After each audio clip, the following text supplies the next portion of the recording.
പ്രിയ സ്നേഹിതരെ, യേശുനാഥൻ കുരിശ് മരണത്തിനു മുമ്പ് പിതാവിനോട് പ്രാർത്ഥിക്കുന്നുണ്ട്. പിതാവേ, കഴിയുമെങ്കിൽ ഈ പാനപാത്രം എന്നിൽ നകറ്റണമേ. ഇന്ന് മനുഷ്യൻ പലതരത്തിലുള്ള നീറുന്ന പ്രയാസങ്ങളാൽ ബുദ്ധിമുട്ടുകയാണ്. സാമ്പത്തിക ബുദ്ധിമുട്ട്, ജീവിത പങ്കാളിയുടെ മദ്യപാനം, വിവാഹ തടസ്സം, മക്കളില്ലാത്ത ദമ്പതികൾ, പലവിധ രോഗങ്ങളാൽ പ്രയാസപ്പെടുന്നവർ, കുടുംബ സമാധാനമില്ലാത്തവർ. ഈ പരിശുദ്ധാത്മാഭിഷേക ധ്യാനം നയിക്കുമ്പോൾ പലതരത്തിലുള്ള പ്രാർത്ഥന സഹായങ്ങൾ ആവശ്യപ്പെടാറുണ്ട്. ഈ കഴിഞ്ഞ ധ്യാനത്തിന് കൊല്ലം നീണ്ടകരയിൽ നിന്ന് 3 വർഷമായി കിടപ്പിലായ ഒരു ചെറുപ്പക്കാരൻ ധ്യാനത്തിൽ പങ്കെടുക്കാൻ വന്നു. ഇവരുടെയൊക്കെ വേദന, അതോടൊപ്പം തന്നെ ക്യാൻസർ ബാധിതയായ സോളി ജോസഫ് വളരെയധികം കീമോ കഴിഞ്ഞ് 5ാമത്തെ കീമോ കഴിഞ്ഞപ്പോൾ കഷ്ടപ്പെടുന്നുണ്ട്. അപ്പോൾ ഇവരുടെയൊക്കെ വേദന കാണുമ്പോൾ യേശുവിൻ്റെ ഈ പ്രാർത്ഥനയോട് ചേർത്ത് ഞാൻ സമർപ്പിക്കുകയാണ്. ഞാൻ എഴുതുന്ന 110ാമത്തെ ഗാനമാണ് യേശുവിൻ്റെ പ്രാർത്ഥന. പിതാവേ, കഴിയുമെങ്കിൽ ഈ പാനപാത്രം എന്നിൽ നിന്നുമകറ്റിയിടണേ. എങ്കിലുമെന്നിഷ്ടമല്ല, തിരുഹിതം പോലെയെല്ലാം നിറവേറട്ടെ. പിതാവേ, കഴിയുമെങ്കിൽ ഈ പാനപാത്രം എന്നിൽ നിന്നുമകറ്റിയിടണേ.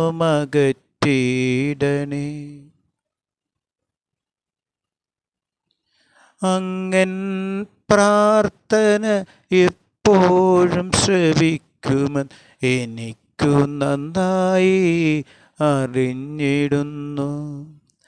അങ്ങൻ പ്രാർത്ഥന എപ്പോഴും ശ്രവിക്കുമെന്ന് എനിക്കു നന്നായി അറിഞ്ഞിടാം. ചുറ്റും നിൽക്കുമി ജനം വിശ്വസിക്കുവാൻ അങ്ങൻ പ്രാർത്ഥന ശ്രവിക്കണമേ. ചുറ്റും നിൽക്കുമി ജനം വിശ്വസിക്കുവാൻ അങ്ങൻ പ്രാർത്ഥന ശ്രവിക്കണമേ. പിതാവേ, കഴിയുമെങ്കിൽ ഈ പാനപാത്രം എന്നിൽ നിന്നുമകറ്റണമേ. എങ്കിലുമെന്നിഷ്ടമല്ല, തിരുഹിതം പോലെയെല്ലാം നിറവേറട്ടെ. പിതാവേ, കഴിയുമെങ്കിൽ ഈ പാനപാത്രം എന്നിൽ നിന്നുമകറ്റണമേ.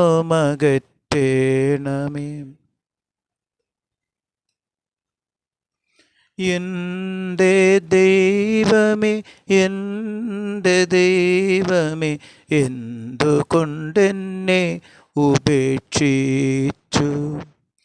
എൻ്റെ ദൈവമേ, എൻ്റെ ദൈവമേ, എന്തുകൊണ്ടെന്നെ ഉപേക്ഷിച്ചു? ഇവർ ചെയ്യുന്നത് എന്തെന്നറിയില്ല, ഇവരോടു നീ ക്ഷമിച്ചിടണമേ. ഇവർ ചെയ്യുന്നത് എന്തെന്നറിയില്ല, ഇവരോടു നീ ക്ഷമിച്ചിടണമേ. പിതാവേ, കഴിയുമെങ്കിൽ ഈ പാനപാത്രം എന്നിൽ നിന്നുമകറ്റിയിടണേ. എങ്കിലുമെന്നിഷ്ടമല്ല തിരുഹിതം പോലെയെല്ലാം നിറവേറട്ടെ. പിതാവേ, കഴിയുമെങ്കിൽ ഈ പാനപാത്രം എന്നിൽ നിന്നുമകറ്റിയിടണേ.